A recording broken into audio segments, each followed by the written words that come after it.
మెట్టుకు మన కుటుంబాల నుంచి వచ్చిన పిల్లలు సంఘానికి ఎలా ఉండాలి? సహకారులుగా ఉండాలి. ఒక సత్యాన్ని మనం జ్ఞాపకం చేసుకుందాం. ఒక స్థానిక సంఘము వర్ధిల్లాలంటే, స్థానిక సంఘము విశ్వాసములో, పరిచర్యలో, రాజ్య విస్తరణలో కొనసాగాలంటే కుటుంబాలు చాలా ప్రాముఖ్యమైనవి. కుటుంబ వ్యవస్థ, ద ఫ్యామిలీ సిస్టమ్, దేవుడు ఏర్పాటు చేసిన కుటుంబ వ్యవస్థ అది బలంగా పటిష్టంగా ఉంటేనే స్థానిక సంఘాలు వర్ధిల్లుతాయి. ఆ బాధ్యత తల్లి మీద, తండ్రి మీద దేవుడు మోపాడు. నీవు నేను నా పిల్లలను, మన పిల్లలను ఒలివ మొక్కల వల్ల ఇంట్లో పెంచకపోతే వారు సంఘములో మొక్కల వలె ఎదగరు, సంఘములో వారు మూల కమం వలె కనబడరు. ఆ బాధ్యత నీ పైన, నా పైన దేవుడు ఉంచాడు. మరో మాట చూడండి, ఇది 128వ కీర్తనలో ఏమన్నాడు? వారు ఒలివుల మొక్కలే ఉందురన్నాడు.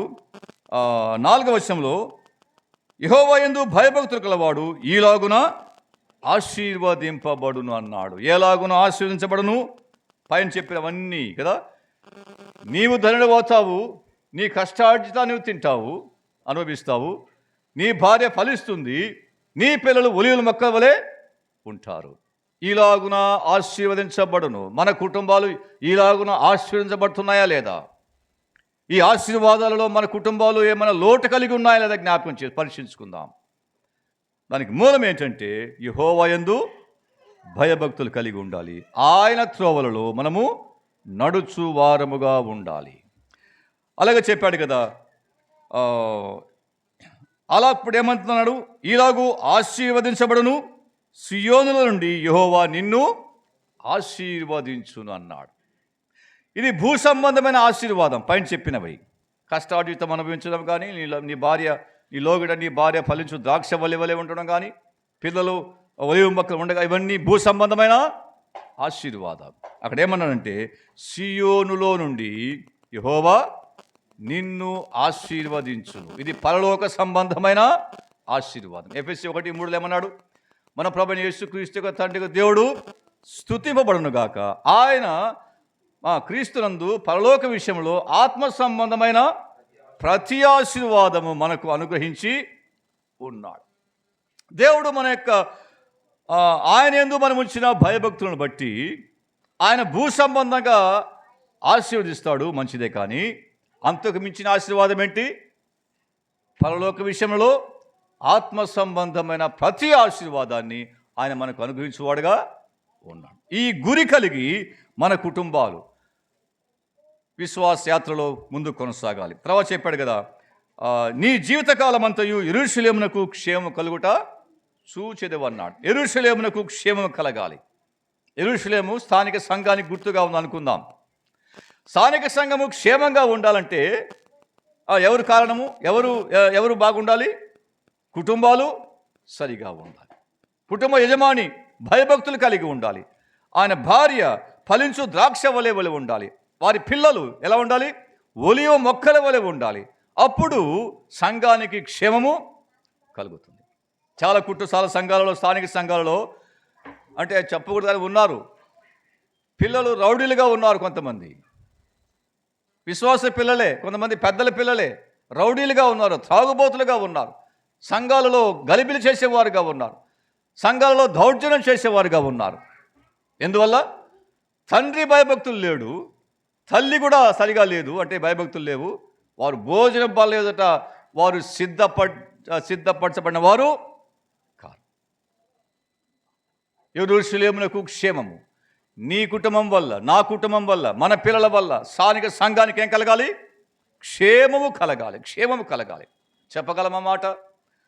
నేను, నా కుటుంబం, నా పిల్లల వల్ల యెరూషలేమునకు, స్థానిక సంఘానికి మేము క్షేమకరంగా ఉన్నాం, హానికరంగా లేము అని చెప్పగలమా? ఎన్నో కుటుంబాలలో స్థానిక సంఘములో అధికారం కోసం, పెత్తనం కోసం, పెద్దరికం కోసం ఏం చేస్తున్నారు?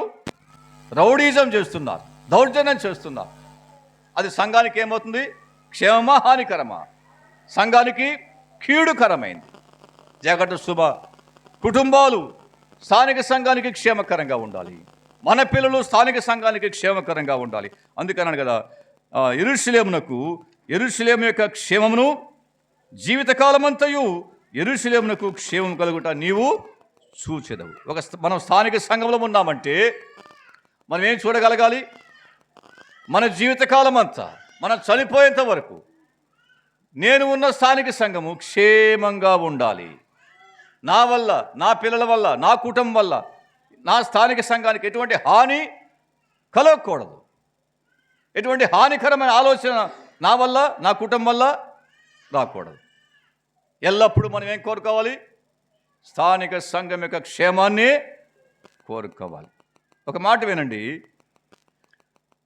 నా వల్ల, నా పిల్లల వల్ల స్థానిక సంఘానికి కీడుగా ఉందంటే మనం మౌనంగా ఉండడము మేలు. మౌనంగా ఉండడం మేలు. ఎక్కడ పాల్గొనకుండా మౌనంగా వచ్చి వెళ్ళడం మేలు. కానీ నా వల్ల, నా కుటుంబం వల్ల, నా పిల్లల వల్ల స్థానిక సంఘానికి ఏనాడే కానీ, ఏమాత్రమే కానీ కీడు కలుగురాదు. అది దేవుడు మెచ్చేది కాదు. దేవుని యొక్క ఉగ్రతకు, దేవుని యొక్క తీర్పుకు అటువంటి కుటుంబాలు బలి కావాల్సి వస్తుంది. తర్వాత చెప్పాడు 6వ వచనంలో, నీ పిల్లల పిల్లలు నీవు చూచెదవు అన్నాడు. ఎంత క్షేమకరమైన మాట. నీవు నీ పిల్లలు, నీ పిల్లల పిల్లను చూచెదవు అంటే దీర్ఘాయువు దయచేస్తాడు.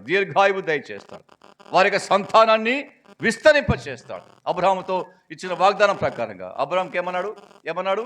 నీ సంతానం విస్తరింప చేసేదను. మన కుటుంబాలు విస్తరించాలంటే యెహోవా యందు భయభక్తులు కలిగి జీవించాలి.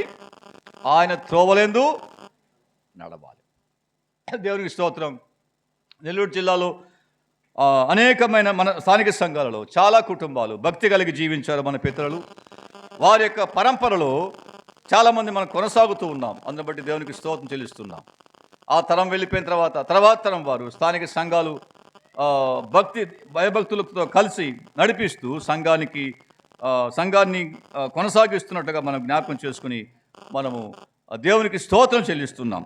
చివరిగా చెప్పాడు కదా, ఇశ్రాయేలు మీద సమాధానము ఉండునుగాక. సంఘములో క్షేమం ఉండాలి, ఇశ్రాయేలు మీద సమాధానము ఉండాలి. ఎప్పుడు ఉంటుంది? యెహోవా యందు భయభక్తులు కలిగి ఆయన త్రోవలందు నడుస్తున్న కుటుంబాలు స్థానిక సంఘాల్లో ఉంటే అప్పుడు స్థానిక సంఘానికి క్షేమము, సమాధానము కలిగిస్తుంది. చాలా సంఘాలలో క్షేమం లేదు. గలిబిలి, గందరగోళము, అరాచకము, అనార్కీ అంటారు ఇంగ్లీష్. అనార్కీ అంటే నాయకత్వం కోసం పోట్లాటలు, గందరగోళ స్థితిలో ఉన్నాయి. కారణం ఏంటంటే అనేక మంది శరీరానుసారులు బయలుదేరుతున్నారు సంఘాలలో. ఆత్మానుసారులు నశించిపోతున్నారు, శరీరానుసారులు వారు పెరిగిపోతున్నారు. కానీ ఇక్కడ ఏమన్నాడు? ఇశ్రాయేలు మీద సమాధానము ఉండునుగాక అంటున్నాడు. ఒక మాట చూద్దాం.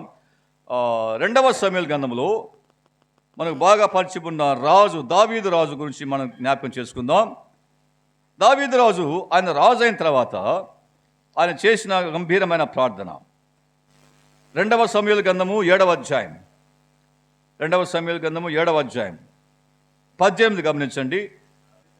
దావీదు రాజు లోపల ప్రవేశించి యెహోవా సన్నిధిని కూర్చుండి ఈలాగున మనవి చేసెను, నా ప్రభువా యెహోవా, ఇంతగా నీవు నన్ను హెచ్చించుటకు నేనెంతటి వాడను, నా కుటుంబము ఏ పాటిది అని చెప్తున్నాడు. నా కుటుంబము ఏ పాటిది. దావీదు తన యొక్క మూలాలు, రూట్స్ జ్ఞాపకం చేసుకుంటున్నాడు. దావీదు యొక్క మూలం ఏంటి? గొర్రెల దొడ్డి. దావీదు యొక్క ఎక్కడ ప్రారంభమైన చరిత్ర? గొర్రెల దొడ్డిలో ప్రారంభమైంది. ఆ గొర్రెల దొడ్డిలో ఉన్నవాడు ఇప్పుడు ఏమయ్యాడు? సింహాసనుడు అయ్యాడు. ఇశ్రాయేలు అనే దొడ్డికి రాజు అయ్యాడు. కానీ దావీదు ఆ విషయాన్ని మర్చిపోయినవాడు కాడు. నా కుటుంబము ఏ పాటిది అంటున్నాడు. ఇంతగా నీవు హెచ్చించులకు ఏ పాటిది అన్నాడు. అంతతో ఆగకుండా ఏమన్నా అంటే చివరి వచనం చూడండి, 29వ వచనంలో, దయచేసి నీ దాసుడనైన నా కుటుంబము నిత్యము నీ సన్నిధిని ఉన్నట్లుగా దానిని ఆశీర్వదించుము అన్నాడు. ఆశీర్వదించుము. ఆశీర్వాదం అంటే ఏమిటి? ఇక్కడ చెప్పాడు. ఆశీర్వాదం అంటే ఏమిటి? నా తర్వాత నా కొడుకు, నా పిల్లలు, మనవళ్ళు రాజులు కావాలని కోరుకోలేదు ఆయన. భూ సంబంధమైన ఐశ్వర్యాన్ని కోరుకోలేదు దావీదు. ఏమన్నాడు? నా పిల్లలు ఎక్కడ ఉండాలి? నీ సన్నిధిలో ఉండాలి. సినిమా హాల్లో కాదు, పబ్బుల్లో కాదు, క్లబ్బుల్లో కాదు. ఎక్కడ ఉండాలి? నీ సన్నిధిలో ఉండాలి. విచారం ఏంటంటే చాలామంది విశ్వాసుల కుటుంబాలలో తండ్రులు తల్లులు మందిరానికి వస్తారు, పిల్లలు సినిమా హాల్లో ఉంటారు. దావీదు కోరిక ఏంటది? నా పిల్లలు, నా కుటుంబము యావత్తు ఎక్కడ ఉండాలి? నీ సన్నిధిలో ఉండాలి, నీ సన్నిధిలో ఉండాలి అని ఆశీర్వదించమన్నాడు. దానిని ఆశీర్వదించుము అన్నాడు. నీ సన్నిధిలో ఉండునట్లుగా ఆశీర్వదించుము అంటే కుటుంబము దేవుని సన్నిధిలో ఉండడమే గొప్ప ఆశీర్వాదం. అంతకు మించిన ఆశీర్వాదం ఇంకోటి లేదు. ఉన్నామాట ఆ విధంగా మన కుటుంబాలుగా మనం దేవుని సన్నిధిలో ఉంటున్నామా? ఆ ఆశీర్వాదం పొందుతున్నామా? మనం జ్ఞాపకం పరీక్షించుకుందాం. మరి మాట చెప్పాడు, నీ ఆశీర్వాదం నుండి నా కుటుంబము నిత్యము ఆశీర్వదింపబడును గాక. దావీదు తన కుటుంబం పట్ల ఎంత శ్రద్ధ కలిగి ఉన్నాడు, కుటుంబం యొక్క క్షేమం విషయం ఎంత ఆలోచన కలిగి ఉన్నాడు. తండ్రులుగా తల్లులుగా లేక తాతలుగా అవ్వలుగా మనం ఏం ప్రార్థన చేయాలి? ప్రభువా, నీ సన్నిధిని నా కుటుంబం నిత్యము ఉండును గాక, నీ ఆశీర్వాదం నుండి నా కుటుంబం నిత్యము ఆశీర్వదించబడును గాక అని దావీదు యొక్క ప్రార్థన చేస్తున్నాడు. యెషయా గ్రంథం చూడండి. యెషయా గ్రంథంలో ప్రవక్త అయిన యెషయా తన విషయం యొక్క సాక్ష్యం ఇస్తున్నాడు. యెషయా గ్రంథము 2వ అధ్యాయం లేక యెషయా గ్రంథము 6వ అధ్యాయం కదా, 8వ అధ్యాయం 8. యెషయా 8:18 గమనించండి. ఇదిగో నేనును యెహోవా నాకిచ్చిన పిల్లలను ఏమన్నాడు? సియోను కొండ మీద నివసించు సైన్యములకు అధిపతికి యెహోవాలని సూచనలుగాను మహత్కార్యములుగాను ఉన్నారు. ఎంత గొప్ప సాక్ష్యం ఇది! తన గురించి, తన పిల్లల గురించి గొప్ప సాక్ష్యం ఇస్తున్నాడు ఆయన. నేనును అంత మాత్రం కాదు, యెహోవా నాకు ఇచ్చిన పిల్లలు. నా పిల్లలు అనడంలే, ఈ నా పిల్లలు నేను కన్నాను, నా భార్య కనింది, మేమిద్దరం కన్నామని చెప్పట్టు ఆయన. యెహోవా నాకు ఇచ్చిన పిల్లలు. ఎంత మంచి ఎరుక అది! ఆ యొక్క ఎరుక కలిగి మనము మన పిల్లల్ని పెంచాలి. యెహోవా నాకు ఇచ్చిన పిల్లలను సియోను కొండ మీద నివసించు సైన్యములకు అధిపతికి యెహోవాలని సూచనలుగాను మహత్కార్యములుగాను ఇశ్రాయేలు మధ్య ఉన్నాం. సంఘములో మనం ఉంటే మనము దేవుడు మనకిచ్చిన పిల్లలు ఎలా ఉండాలి? యెహోవాకు సూచనగాను మహత్కార్యములుగాను మన కుటుంబాలు ఉండాలి. అది సాక్ష్య జీవితాన్ని చూపిస్తుంది. సంఘంలో ఉండే కుటుంబాలు ఎలా ఉండాలి? సాక్ష్య జీవితం కలిగి ఉండాలి. సాక్షులుగా మనం ఆయన కొరకు జీవించేవారుగా ఉండాలి. రోమా పత్రికలో మాట చూద్దాం. రోమిలకు రాసిన పత్రికలో అపోస్తలుడైన పౌలు రోమిలకు రాసిన పత్రిక చివరి అధ్యాయంలో అక్కడ కొన్ని కుటుంబాల గురించి మాట్లాడుతున్నాడు. అవునా? చాలా కుటుంబాలు ఉన్నాయి. ముఖ్యంగా అక్కడ అకులా ప్రిసిల్లా అనువారు ఉన్నారు. వారి గురించి మాట్లాడితే ఏమన్నాడు? వారి ఇంట ఉన్న సంఘమునకు వందనములు చెప్పుడి అన్నాడు. అకులా ప్రిసిల్లా గురించి మనం చెప్పాల్సిన అక్కర్లేదు, చాలా విషయాలు ఉన్నాయి. అకులా ప్రిస్కిల్లాలు వారు పౌలు యొక్క పరిచర్యలు ఎంతగానో సహకరించిన వారు, పౌలును మొట్టమొదటిగా చేర్చుకున్న వారు. ఆ తర్వాత అపోల్లోకు బోధించిన వారు. అవునా? అపోల్లోకు వారు ఏం చేశారు? దేవుని వాక్యమును సరిగా బోధించిన వారు. ఈ యొక్క కుటుంబము, ఈ యొక్క జంట దేవుని పరిచర్యలో కొనసాగుతుంది. దేవుని లేక వాక్యానుసారమైన బోధ విషయంలో తెలియని వారికి బోధించువారుగా ఉన్నారు. అపోలోలో తీవ్రత ఉంది ఆత్మలో. అపోలో చాలా ఆవేశంగా బాగా వాక్యం చెప్తున్నాడు, కానీ ఆయన సరైన మార్గంలో లేడు. కుటుంబాలలో ఉన్న భార్యాభర్తలు ఏం చేయాలి? పౌలుకు సహకరించినట్టుగా అకులా ప్రిస్కిల్లాలు సేవలో సహకరించాలి. అలాగే కుటుంబాలలో సంఘములో తెలియని వారికి సరైన బోధ చెయ్యాలి. మనం ఊరికి ఆదివారము లేక మందిరానికి వచ్చి వెళ్ళిపోవడం మాత్రమే కాదు, మనం గమనించాలి సంఘములో ఎవరు ఎలా ఉన్నారు, ఎటువంటి మార్గంలో పోతున్నారు, వారి ఆలోచన ఏమిటి, వారి సిద్ధాంతాలు ఏమిటి, వారికి ఉన్న పరిజ్ఞానం ఏమిటి, వాటి విషయంలో ఏం చేయాలి? వారికి బోధించాలి, మార్గాన్ని వారికి బోధించాలి. మీకు బాగా పరిచయం ఉంటుంది, సాల్మన్ గారు కానివ్వండి లేక పెద్దలు కానివ్వండి, వారు ఇంటింటికి వెళ్ళి గృహాలు దర్శించి ఆ రోజుల్లో తెలియని విషయాలు తేటగా వివరించేవారు. ఆ కుటుంబము అన్నక్క సాల్మన్ ఇద్దరు వెళ్ళేవారు. అలాగే మా తండ్రి చంద్రన్ గారు మా అమ్మ కూడా వెళ్ళేవారు. ఇండ్లకు వెళ్ళి ఆ ప్రారంభ దినాల్లో, అప్పుడు ఇంకా వాక్యం అంతా ప్రబలంగా లేదు, ఆ దినాల్లో వెళ్ళి వారు తెలియని వారికి వాక్యాన్ని వివరించి వారి విశ్వాసంలో స్థిరపరిచేవారు. స్థానిక సంఘంలో కుటుంబాలకు ఎంతో బాధ్యత ఉంది.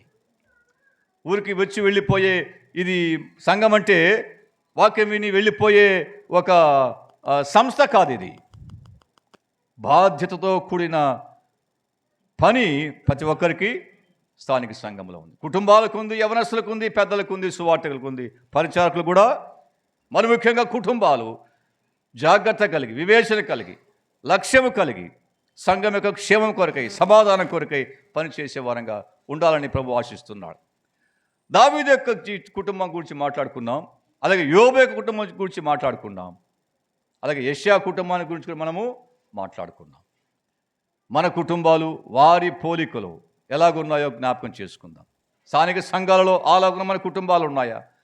ఆయనందు భయభక్తులు కలిగి ఆయన త్రోవలు నడుచుకుంటూ మన పిల్లలను భోజన బల్ల చుట్టూ ఒలివుల మొక్కవలే పెంచి ఆ తర్వాత సంఘంలో వారిని మూలకమ్మముల వలె, చక్కెర మూలకమ్మం వలె, ఎదిగిన మొక్కల వలె వారిని మనము ఉంచుతున్నామా? మనం జ్ఞాపకం చేసుకుందాం, పరిశీలించుకుందాం. అప్పుడే సంఘానికి క్షేమము, సంఘాలకు సమాధానము. సంఘం యొక్క క్షేమాన్ని మనం ఎల్లప్పుడూ కోరుకోవాలి, కానీ సంఘానికి కీడు, హాని చేయడం ఆలోచన ఎవరికే కానీ రాకూడదు. హబక్కు గ్రంథం చూడండి. హబక్కు గ్రంథంలో ఒక శ్రేష్టమైన మాట మనం తరచుగా న్యూ ఇయర్స్ డే అప్పుడు మనం ధ్యానిస్తాము. హబక్కు గ్రంథంలో 2వ అధ్యాయం 3వ అధ్యాయం 3:2 యెహోవా నిన్ను గూర్చిన వార్త విని నేను భయపడుచున్నాను. యెహోవా సంవత్సరములు జరుగుతుండగా నీ కార్యము నూతన పరచుము, సంవత్సరములు జరుగుతుండగా దానిని తెలియచేయము, కోపించుచునే వాత్సల్యమును జ్ఞాపకమునకు తెచ్చుకొనుమన్నాడు. సంవత్సరములు జరుగుతున్నాయి. కీర్తన 65:11 ఏమన్నాడు? సంవత్సరమును నీవు దయా కిరీటముగా ఉంచి ఉన్నావు. సంవత్సరం అంటే దయా కిరీటము. 2024 నుంచి 25 వరకు దయ లేనిదే మనం కొనసాగలేము.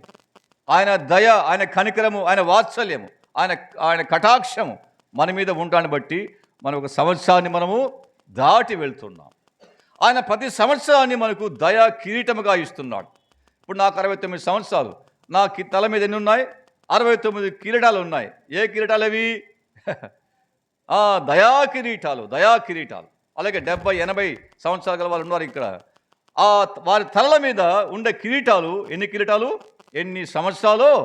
అన్ని సంవత్సరాల దయా కిరీటం. అది దేవుని దయలేనిదే మన జీవిత కాలానైనా మనము పొడిగించలేము. సంవత్సరము జరుగుచుండగా నీ కార్యమును నూతన పరచుమన్నాడు.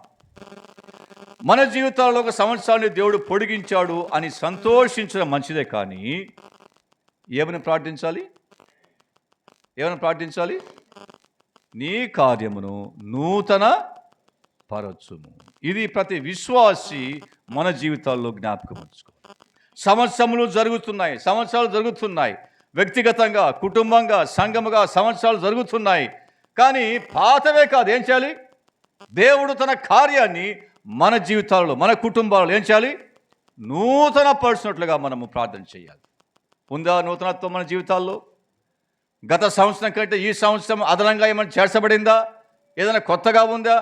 దేవుడు చేసిన కార్యము, కొత్త కార్యం ఉందా? చెప్పగలమా?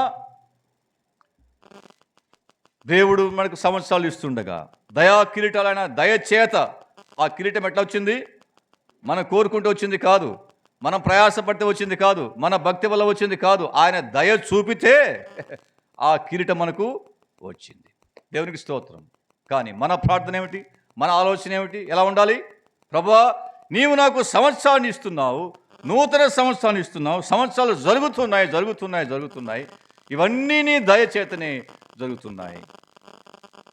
కాబట్టి ఇప్పుడేం చేయాలి? నీ కార్యమును నా జీవితంలో నూతన పరచుము.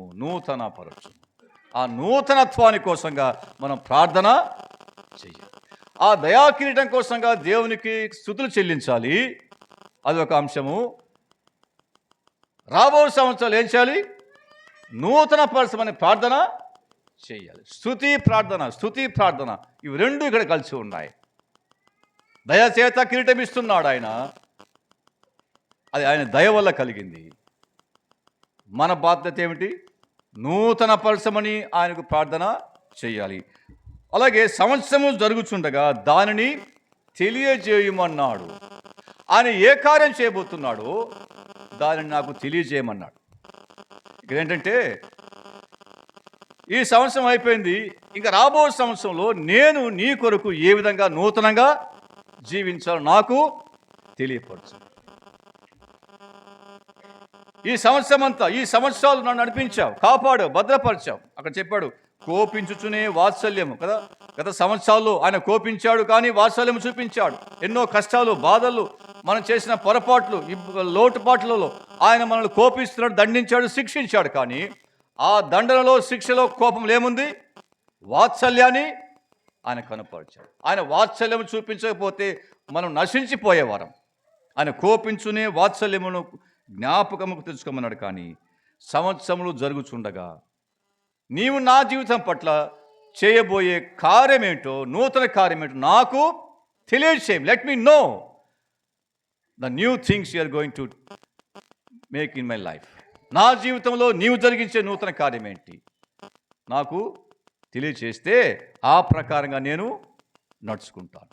తద్వారా దేవునికి మహిమ కలుగుతుంది, మన జీవితాలకు మేలు కలుగుతుంది. ఇదే యెషయా గ్రంథము 43 అధ్యాయం చూడండి. యెషయా గ్రంథము 43లో 19 వచనం.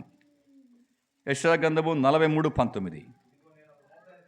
ఇదిగో నేను ఒక నూతన క్రియ చేస్తున్నాను, ఇప్పుడే అది మొలుచును, మీరు దానిని ఆలోచింపరా అన్నాడు. ఎంత మంచి మాట. నీవు నీ కార్యమును నూతన పరచుమని ప్రార్థిస్తున్నాడు భక్తుడు. దేవుడు ఏం సమాధానం ఇస్తున్నాడు? ఇప్పుడే ప్రారంభిస్తున్నాను, ఇప్పుడే నూతన కార్యమును నేను చేయుచున్నాను, నూతన క్రియ చేయుచున్నాను, ఇప్పుడే అది మొలుసును, మీరు దానిని ఆలోచింపరా. ఆయన చేయబోయే నూతన క్రియ, నూతన కార్యము అది అప్పుడే మొలుస్తుంది. దాని గురించి మనం ఆలోచించాలి. చాలాసార్లు మన క్రైస్తవ విశ్వాస జీవితంలో రొటీన్గా అంటే అలవాటు ప్రకారంగా చేసుకుంటూ పోతాం. అదేమంటారు, గుడ్డెద్దు చేలో పడ్డట్టుగా చేసుకుంటూ పోతాం. ఏదైనా నూతనత్వం ఉందా? Is there anything new in our ministry? మన జీవితాల్లో, మన కుటుంబాల్లో ఏదైనా నూతనత్వం ఉందా? దేవుడు జరిగించబోయే నూతన కార్యం గురించి మనం ఆలోచిస్తున్నామా? నూతనంగా, కొత్తగా దేవుడు మన ద్వారా పని జరిగించాలని ఆశిస్తుంటే దాన్ని నాకు తెలియచేయము అని చెప్పాలి. దాని గురించి ఆలోచన ఉండాలి. నాకు తెలియజేసి చెప్పి అక్కడ ఆగిపోకూడదు. ఆయన చాలా చెప్తాడు మనకి, ఈ ప్రకారంగా చేయమని. మనం ఏం చేయాలి? దాని విషయమై ఆలోచించాలి. అది ఇప్పుడే మొలుచును, నేను చేస్తున్నాను, ఇప్పుడే మొలుచును. దాని గురించి ఆలోచించు. సంఘాలు కానీ, కుటుంబాలు కానీ, వ్యక్తులుగా కానీ మన జీవితాల్లో ఆయన సంవత్సరాలు పొడిగిస్తున్నాడు, దొల్లింప చేస్తున్నాడు, దయా కిరీటంగా మనకు బహుమానంగా ఆనిస్తున్నాడు. ఆ సంవత్సరములు జరుగుతుండగా మన ప్రార్థన ఏమిటి? ప్రభువా, నీ కార్యము నూతన పరచుమన్నాడు, నాకు తెలియజేయము అన్నాడు. దాని గురించి ఆలోచించే జ్ఞానము నాకు తెలియచేయము. మన కుటుంబాలు స్థానిక సంఘాలలో కొనసాగుతుండగా, స్థానిక సంఘాల క్షేమం కొరకై, స్థానిక సంఘాల మేలు కొరకై, స్థానిక సంఘముల సమాధానం కొరకై మనము మన కుటుంబాలు సహకరించాలి. కుటుంబాలు పరిచయలో కొనసాగాలి.